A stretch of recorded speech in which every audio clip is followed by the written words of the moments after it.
What's up, guys? This is Road Team Reviews. I'm Tristan, and this is Nate. We're here to change the game of how college football stadiums are reviewed. We're headed over to the great city of Atlanta, Georgia, to see the Georgia State, not Southern, Georgia State Panthers against the UNC Charlotte 49ers. Glad you guys are back with us here today on this lovely Saturday. We had to take a bye week for week 2, but we're only human, so yeah. Been a crazy couple weeks on the road traveling, but it's good to be back out here on the road. Kind of two teams going in different directions right now. We got UNC Charlotte rocking a 2-0 record. Impressive first week victory over Duke. Or Georgia State had it a little tougher. They've had to play a very good Army team and UNC last week, which they got beat down pretty bad. So I'm expecting a pretty close game still. I don't know. I think it's going to be a pretty good game. All right, so score predictions. What do you think, Nate? I think even though UNC Charlotte has the better record, I still feel like Georgia State is a better team. And right now, it's been a more consistent conference overall. I feel like they have better talent, and I like what Sean Elliott has done with that program. So, if you don't know Sean Elliott, yeah. He's a heck of a coach, man. Very passionate guy. He's formerly the interim head coach at University of South Carolina when Steve Spurrier resigned. Players love him. Fans love him. I think he's going to spark a fire on this team, and I think they might pull the upset. Yeah, so score prediction for me, I'm going to go pretty close game overall. I'm going to go 28-23 Yeah, that's not bad. In favor of the home team, Georgia State. I think it's a night game at Georgia State. The vibes are going to be good. The energy's going to be high. I think it's going to be a little bit lower scoring, but I'm going to go with 24-17. There's going to be a game that could draw a large crowd here. Home openers usually will do it, so cool. Fingers crossed. Center Parc Stadium. We'll see you there. Where would you like to go? Center Parc Stadium. Getting directions to Center Parc Stadium.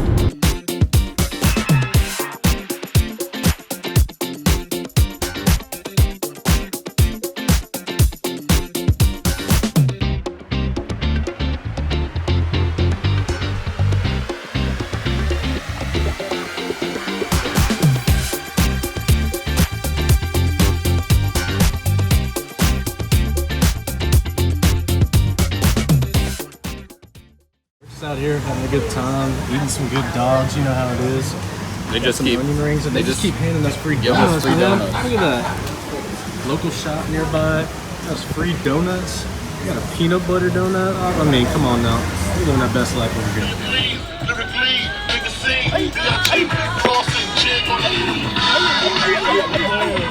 This is kind of cool though. It's like a big facility, a big venue. Yeah. I mean, even though it's not. Kind of overkill, but still cool. Yeah, for about 24,000 people, I mean, it's a pretty big environment.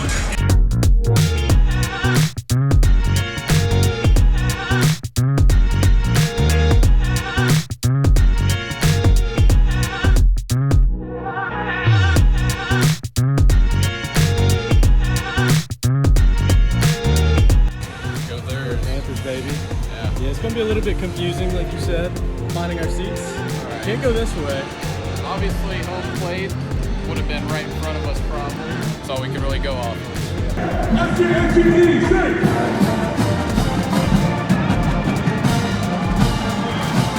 going to head down right over here. Cover it up all you want, but definitely still has the baseball stadium vibe. Oh, yeah.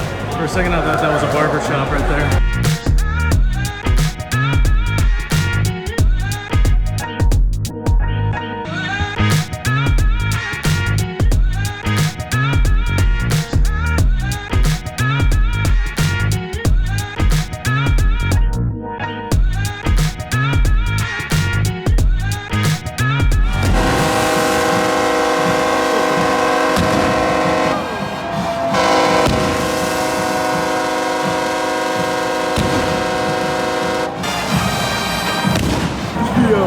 That scared the absolute crap out of me, I'm not gonna lie. I thought that was a gunshot at first. All right, as you can see, the fireworks were fired. Definitely a lot louder than Indiana State. All right, we got the best seats in the house. It's raining down a little bit, but hey, we're thriving out here. And you can obviously tell there's a lot of empty seats. Yeah. This stadium's a bit overkill for their attendance. tendency. But It's a big stadium, to say the least. I mean, look how tall this thing is. Look how big that scoreboard is. I mean, you could tell that this was Atlanta Braves' old stadium, and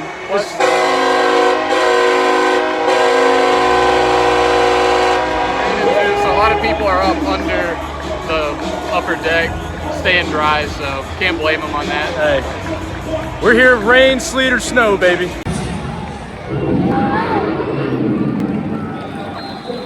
All right, so not only did Wake Forest have white field goal posts, but Georgia State, you did your thing too.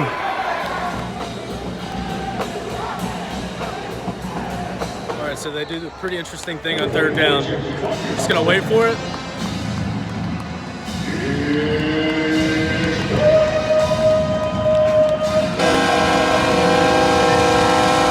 That was perfect timing.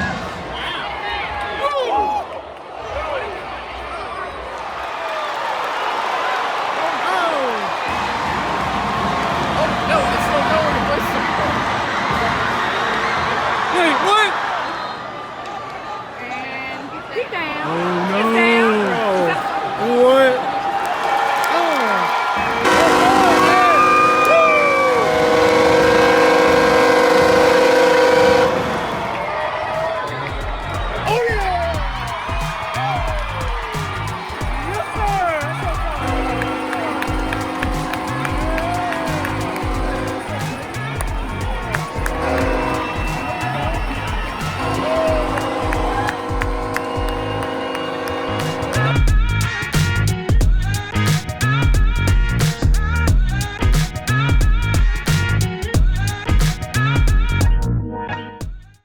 Alright guys, well we finally made it home 3 hours later. Wasn't too bad of a drive. Overall, it was a pretty good experience. Yeah, drive back seemed to go a lot quicker than drive there. It is about 2 a.m., but it's nice not to be sleeping in a hotel tonight, so Feel good to be back it's home, baby. all part of the grind. We'll just kind of dive right into initial thoughts. Pretty interesting stadium. Definitely have never been to a football game or a sporting venue like Center Parc.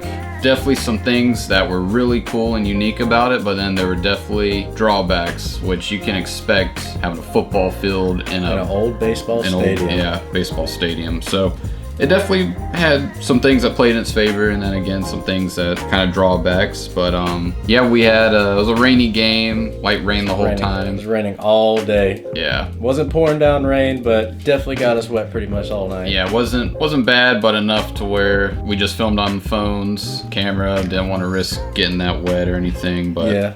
let's jump right into the grading. So we're going in with old structure and design first. We'll kick it off that it's very unique because obviously this is a baseball stadium, but you also have MLB quality. Just the mass of this stadium still feels very big and at a pro level. Honestly, Georgia State, I think, made the right move getting into this facility. Rather than building your small kind of 15 to 20,000 capacity small stadium, at least you get like a big, You just get the full massive venue. experience. Yeah, I like what they did. They built the away section to kind of close it off, but it was so cool. Just I like the top deck, how they put the seat covers. Probably the best use of seat covers I've seen. Just says Yeah. Georgia State Panthers all the way across. Yeah, I agree. I think with this stadium, they definitely took advantage of what they had when it came to putting banners or signs over the seats. I think they did a really good job of marketing themselves. And the thing about it is, like, you know, it still had that baseball aesthetic. Like, you still had those big hanging lights that you would see at a traditional baseball stadium. And then there was also a couple of other tall hanging lights on the other side as well. Some more pros to it. The Jumbotron is awesome. It is humongous, but there is one drawback. They don't have the actual score on the actual scoreboard. It's actually right next to the scoreboard on the same area where it used to be when the Braves played.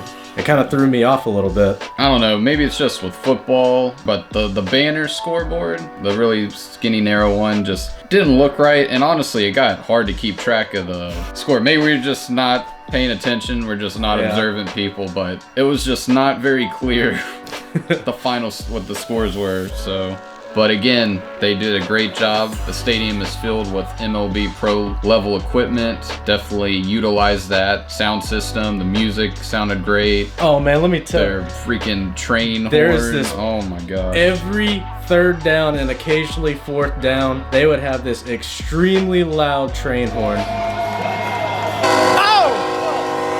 It just came out of nowhere, never expected it, just kind of blindsided us. We were like trying to dry our seats, get settled in, and just blasted right there.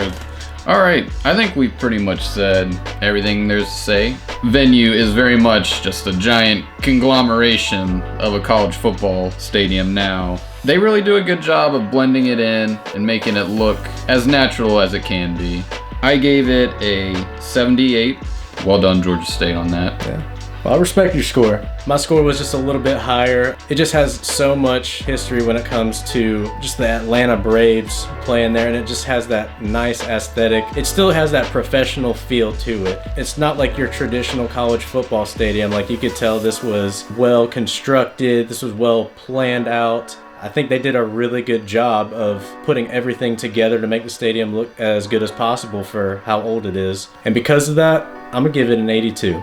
All right, as far as the atmosphere, I mean, this is a huge pro level facility for a small program. Naturally, you are gonna have a lot of empty seats. The fans are kind of dispersed throughout. There was no sign of a student section. Although there was an away section, we didn't really see too many people on one side compared to the other. I think it was just kind of all mashed together.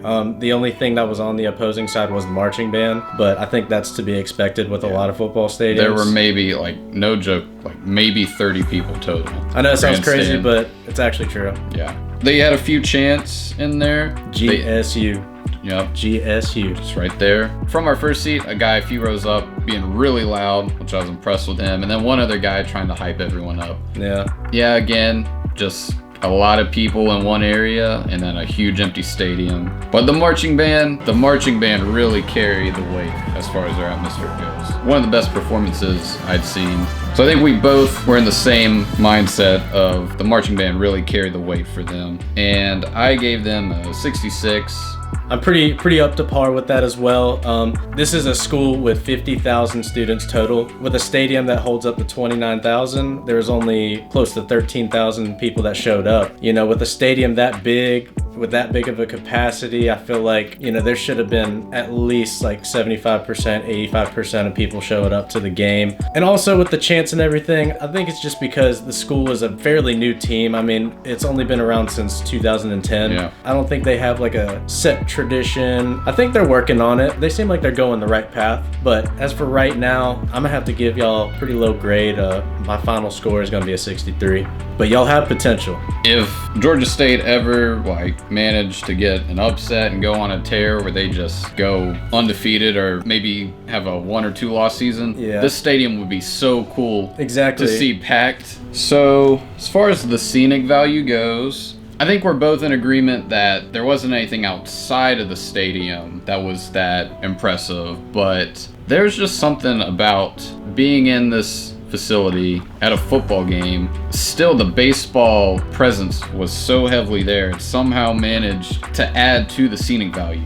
I mean, it was on Hank Aaron Boulevard. I mean, that's about as baseball as it gets right there. Walking into it from behind, you could see the Atlanta skyline, but from the stadium, you couldn't really see it. This whole stadium, it's like a novelty football stadium. Yeah. You know, it's like the nacho fries from Taco Bell, you know? It's a good analogy.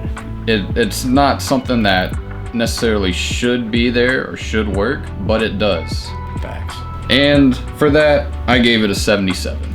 Overall, I think the stadium was placed in a pretty good location. Not necessarily the heart and soul of Atlanta. You know, it wasn't like right where Mercedes-Benz Stadium was or anything like that, but parking was fairly easy. I mean, it was right next to the stadium. We didn't have too much traffic or anything. They had pretty nice apartments nearby. You could pretty much get there from walking distance, and they had really good restaurants around the area. Please check out Hot Dog Pete's. Best gourmet hot dogs. As far as the skyline, everything around the stadium, it was pretty nice. I could say it was a pleasant experience. Overall, I'm gonna give my final score a 79. not bad.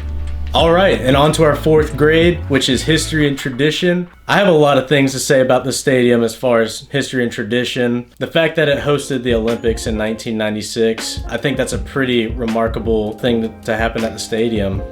It might not be the oldest stadium in the world. It's only been around for 20-ish years, but I think it holds a lot of weight to it. Not only that, but you know, the Atlanta Braves played there for the longest time from 1996 to 2016. I mean, that's where Chipper Jones played, man. I mean, there's a lot of historical, legendary players that played there in such a short amount of time. And the only thing that I feel like is gonna offset this grade is the fact that Georgia State's only been playing at the stadium since 2017. I'm kind of like on and off about whether to give this a really good grade or just a really average grade. But if we're basing it just by overall football, not the best score, but if we're basing it just by its overall history and everything that the stadium is about and what it's done, I think it'll even itself out. So because of that, I'm gonna give this overall grade an 80.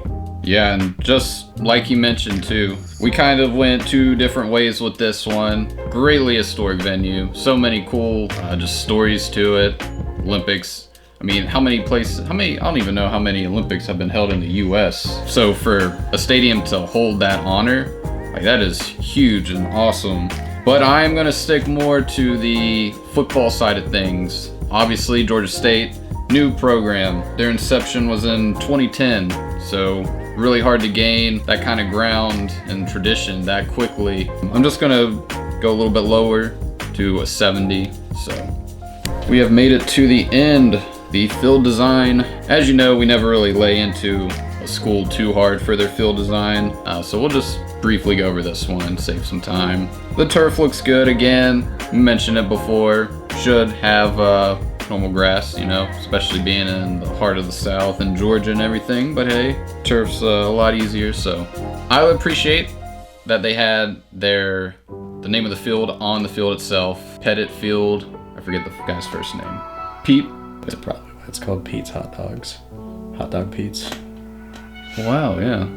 Look at that, Hot Dog Pete's. I'm gonna just make sure real quick. The more you know. So yeah, they had the name of the field on there, which I appreciate. Pete Pettit Field on there. Cool, they had the Sun Belt logo on there. End zones were fine, you know, they weren't really painted in, but they had the Georgia State font. The midfield logo, the yard lines did kind of run through it. Not sure if it's faded over time or they just wanted those lines to still be visible. So I think some key points about the field, although it was field turf, it did look very clean.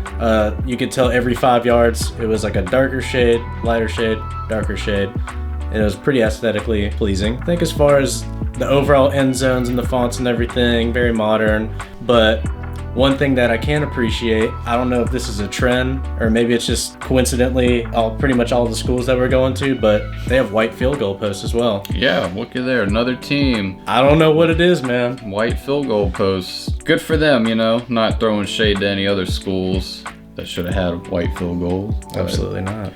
2 of the 3 we've been to have had them, so yeah. So I gave Georgia State a 76 for the field design, another C. And I gave this overall grade an 80. All right, we have made it to the end of our grading. So, averaging everything up, my overall grade for it was a 73.4. So just a good old C. My overall grade was a 76.2, which was also a C. When we averaged our two together, that ended up being a 74.8, which is a C, but we also had a beer bonus point. Another stadium, you know, we're 3 for 3. And had more than just Bud Light for a choice. Yeah, they had 4 Locos and Trulies and craft beers and great selection. It's kind of feeling obligatory right now for these beer points. Like, a lot more places than we thought serve beer. We're gonna keep giving them out, you know? Yeah, you're doing the right thing. After that beer point, the final score for Georgia State, or Center Parc Stadium at Georgia State, is a 75.8. Just a C. No plus or minus, just a good old just plain Jane C. Fat C. So guys, we hope you enjoyed this video. We enjoyed our time. It was still a cool experience. Oh yeah. And if you're a college football fan and you're in the area, you know, you're within an hour or two, you know, and if you're just in Atlanta for a weekend and just time's up where you can catch a game here, do it. It's pretty cool. Tickets are fairly cheap. I mean, only spent $10 pretty much for some pretty good seats, man. You can't really beat front row, but if it starts raining, you got a nice seat in the middle. So. Yeah. I promise you guys, we will get to a big stadium soon enough. We just gotta kind of go to what's local and convenient right now. Yeah, if you like us going to these small schools, let us know in the comments. Do you think it's more a football stadium, or do you think it's more a baseball stadium? Yeah. Is this still a baseball stadium where football is now played? Is hot dog a sandwich? Or is this now a full-on football stadium? If you vacuum the vacuum cleaner, are you the vacuum cleaner? Appreciate it again, guys. You know, if you want to follow along, see where we head to next, subscribe, turn on those post notifications, and until then, we will see you on game day and on the road. This is Road Team Reviews, and we're out. Peace.